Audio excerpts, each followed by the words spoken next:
Color plays a vital role in user experience, both in providing a subtle yet powerful foundation of mood and attitude for the user, as well as creating a positive image and emotional journey. It transmits a psychological message to viewers, often in subconscious ways they have no idea are even recurring.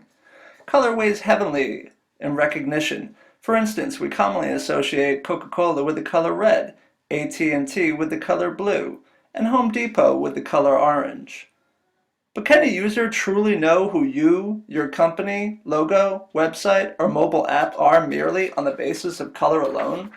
As with any creative design process, the primary color selections for these companies' logos and overall brand identity and recognition were not left to chance, but instead were developed in a scientific, calculated fashion, drawn from extensive research on color and its marketing impact. Marketers want to know what colors work for consumers, what colors instill loyalty, what colors spur feelings of peace and tranquility, which color schemes, by contrast, make consumers hesitant or more cautious, or even worse, which colors turn consumers off altogether. Color is a trigger. It stimulates the senses, tying into the multifaceted elements of user psychology. In a study on the relationship between color and emotion, 98 college students were asked to indicate their emotional responses to 5 principal hues: red, yellow, green, purple, and blue. 5 intermediate hues: yellow, red, green, yellow, blue, green, purple, blue, and red, purple. And finally, 3 achromatic colors: white, gray, and black. The results showed that the principal hues comprised the highest number of positive emotional responses, followed by the intermediate hues and the achromatic colors. Results showed the color green received the highest number of positive responses at 95%, with yellow coming in a close second at 93%. The majority of emotional responses for the green color indicated feelings of relaxation and calmness, followed by happiness, comfort, peace, hope, and excitement. The color yellow is generally seen to be lively and energetic, eliciting positive emotions, including happiness and excitement. It was associated with the sun, blooming flowers, and summertime. While the colors green and yellow earned the highest positive responses, ironically the color green-yellow had the lowest number of positive responses because it was associated with vomit, eliciting feelings of sickness and disgust.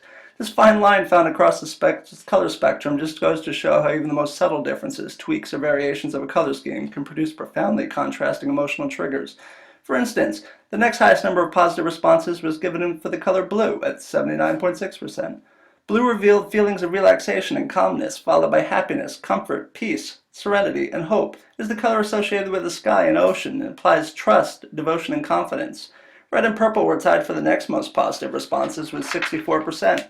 Red prompted both positive and negative emotional reactions. Red was seen to be positive because it was associated with love and romance, while the negative aspects of red included having associations with fighting, blood, the devil, hell, and evil.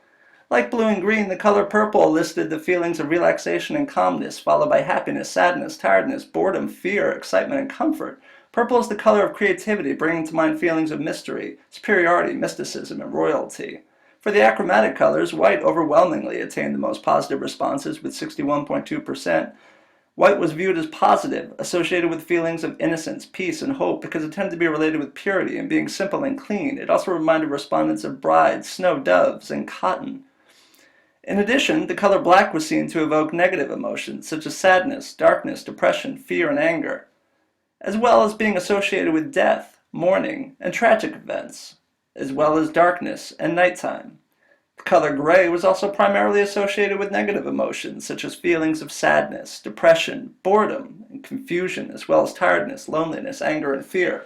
Color gray also tends to be associated with reference to bad or less than desirable weather, such as rainy, cloudy, or foggy days. What does this all mean for the design process? How can the designer of a website or mobile platform use color to the best of its abilities? We know the power of a color to attract the eye and generate emotion.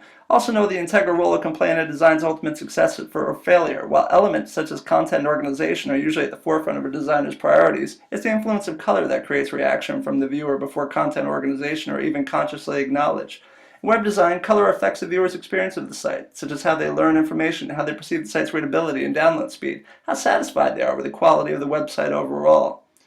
Differences in cone development, ethnicity, gender, institutional bias, and previous experience influence how each person perceives color.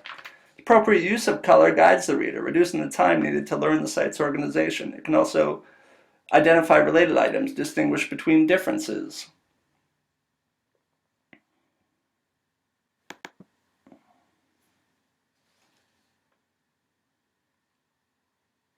We've seen how highly influential the use of color can be in the design process. However, there are several X factors, such as cultural and generational factors of your intended audience, which should also be taken into account before choosing any color scheme.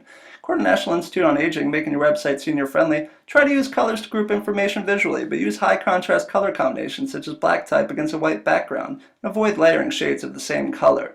Similarly, when it comes to cultural differences, what one color means to an average middle-class American may mean something completely different to an average user in Asia, Eastern Europe, or the Middle East. For instance, where most Western countries perceive red as the color of passion, love, and energy, Asian nations may view the color of red as symbolic of joy, happiness, and good fortune, whereas in the Middle East, the color red may elicit negative feelings of danger and caution or be associated with pure evil itself.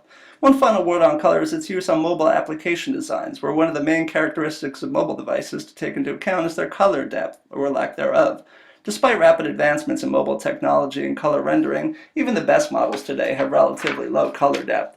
Therefore, according to a basic guide for choosing colors of the mobile web, if you want to make the colors of your mobile site user-friendly, use as few colors as possible and stick to main colors. Avoid the use of fancy primary ones because the risk of them not being displayed properly is much greater. Since mobile device screens are limited in size, a designer does not have the same freedom of space to experiment with a larger range of colors.